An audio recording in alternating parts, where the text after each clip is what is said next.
Imagine this, you're dribbling in a game, you've got a space, you've got confidence. Then, boom, in a second the ball is gone.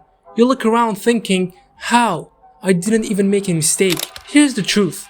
95% of players lose the ball for the exact same reason. Not because they are slow, not because they are weak, not even because defenders are world class. The real reason is hidden. It's a detail so small, most players never notice it. But defenders, they don't miss it for a second. And the craziest part, it has nothing to do with how many tricks you've mastered or how fast you can sprint. It's not your technique that betrays you, it's your own body. In this video, I will reveal the science, psychology, and subtle signals that cause almost every player to hand the ball over without realizing it. Stick around, because once you see this, you will realize you've been losing the ball long before the defender even touched it. When players lose the ball, the excuses come instantly. The defender was too fast. I didn't have enough space.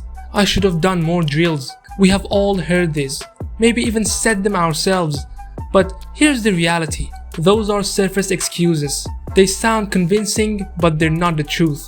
Because in most cases, the defender hasn't even done anything special. The mistake happens before the challenge. It happens in the way you set up your dribble, the way you move, and the signals you give away. Think about it. If losing the ball was only about defenders being faster or stronger, then a slower player would never succeed.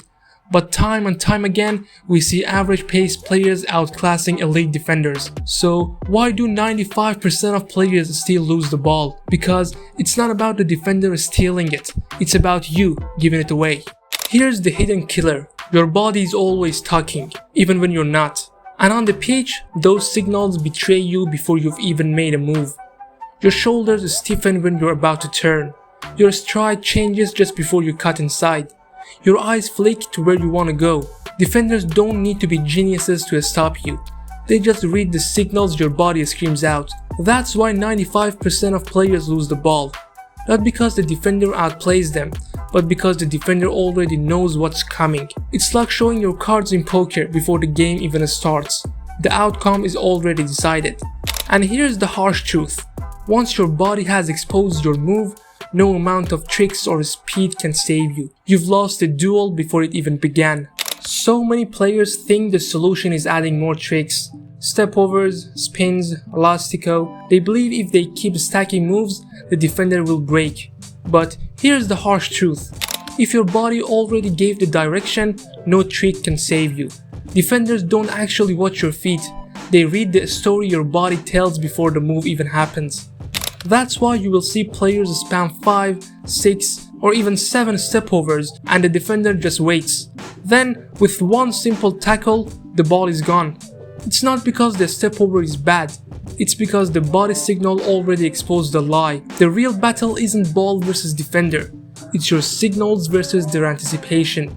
Elite defenders don't rely on luck, they anticipate. They've trained their minds to read the tiniest cues. The shift of a shoulder, the tension in your stride, the way your first touch comes off your boot. Your smallest hesitation, they read it instantly. Your rush touch, it's an open invitation. That's why even players with amazing technical ability look average when they face top defenders. Because at that level, psychology beats raw skill. Think of it like chess. Average players play move by move, hoping something works. But elite defenders think 2 or 3 moves ahead, and if you're sending signals without realizing it, you've already told them how the game ends. So what separates the 95% who lose the ball from the 5% who keep it? The greats know how to hide their signals. Take Messi, watch him closely. He doesn't just dribble, he disguises a relaxed shoulder, a calm stride. His body stays neutral until the very last second. By the time he drops his weight or flicks his eyes, it's already too late for the defender. Iniesta was the same. He looked effortless, not because defenders were bad, but because they never got the signal early enough. This is the art of disguise, keeping defenders in constant uncertainty. And when a defender has to guess, he loses. So how do you stop giving the ball away like the 95%? You train differently. Number 1. Film yourself dribbling. You will be shocked how much your body reveals. Are you glancing before every move? Are your shoulders stiff before a cut? Spot the signals.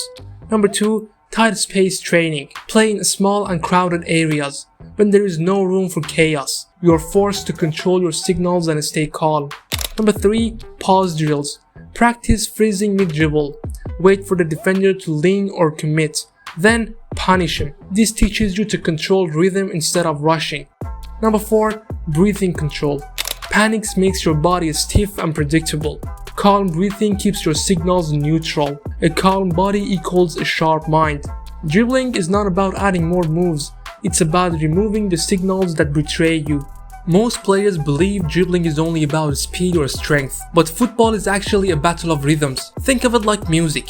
If you play one note over and over, the listener predicts it. Defending works the same way. If you dribble in one constant tempo, defenders lock onto your beat. They know exactly when to step in, like a dancer moving in sync with the music. That's why so many players feel like defenders are reading their mind. It's not magic, it's rhythm. But here's the key.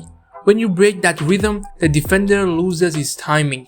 Slow down, pause, freeze for half a second, then explode. That single change forces the defender's brain to reset. And in that recent moment, you're already gone. The difference is tiny, maybe just half a second. But in football, half a second decides everything. A successful dribble, a shot on goal, or losing the ball. The great dribblers don't just move the ball, they play with the rhythm like musicians. Now, let's dive into something even deeper. Psychology. Your confidence level isn't just in your head, it leaks out through your body, and defenders see it instantly. When you panic, your body betrays you. Your shoulders stiffen, your touch gets rushed. Your eyes dart around, searching for an escape. To the defender, this is a broadcast of fear, and once he senses that weakness, he steps in with total certainty. But when you're confident, everything changes. Your movements stay calm, your body stays loose, your touches are composed. Suddenly, there are no obvious signals for the defender to read. To him, you become unpredictable, even mysterious. That's why the greatest dribblers look effortless. It's not that they never feel pressure, it's that they project calm under pressure. Their body language forces the defender to hesitate. And in football, when a defender hesitates, you win. So, here's the truth every player needs to hear. 95% of players don't lose the ball because the defenders are better. They lose it because they give it away. Their body betrays them before the defender even touches them. But if you learn to hide your signals, if you stay calm under pressure, if you control your rhythm instead of letting panic control you, you will join the 5% that defenders truly fear. Share this video with a teammate who always blames defenders when they lose the ball. And don't forget to subscribe, because here at Football Forge, we don't just watch football, we decode it.